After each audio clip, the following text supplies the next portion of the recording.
শাশুড়ি মা কই গেলেন গো? একটু ভাত দেন, খিদায় পেটের ইঞ্জিন স্টার্ট নিচ্ছে না। ওই পেট মোটা জামাইয়ের বাচ্চা সারাদিন খালি খাই খাই কর।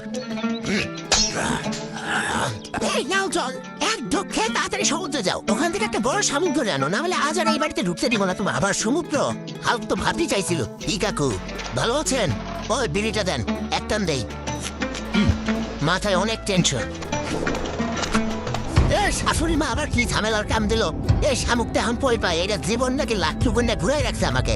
যাই সমুদ্রে দেখি। ওই শামুকের বাচ্চা কই গেলি? জলদি সামনে আ, মাথা আর পেট দুইটাই টেনশনে জ্বলতেছে। ওই কুমিরের বাচ্চা সামনে থেকে সরে যাও, না হলে তোর লেজ কেটে হাতে ধরাই দিব রে। আয় দেখি কার কত শক্তি। পাগলা হাল্ক। ওই শালা কুমিরের বাচ্চা, এবার চল আমাকে শামুক খুঁজে দে, দ্রুত চল। শাশুড়ির মুখ খারাপ থাকলে কিন্তু কালকেই আমার শেষ।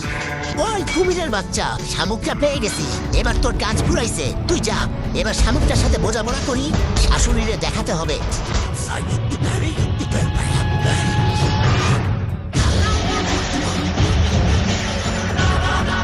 হাল্ক, এটা কি রে? পাহাড় না শামুক? কাকু শাশুড়ির ডিমান্ড বুঝবা না, করতেই হয়। এই নেন শামুকটা, এবার রান্না করে পেটে ঢুকান, তারপর আমার পেটটাও শান্তি পাবে। আমাকে আগে অল্প খাইতে দেন, আমার তো দারুণ খিদে লাগছে। এই হাল্ক না, আগে আমাকে একটু খেতে দাও, আমি সাংঘাতিক ক্ষুধার্ত। এই হাল্ক, শামুক রান্না হওয়ার আগেই ও পেট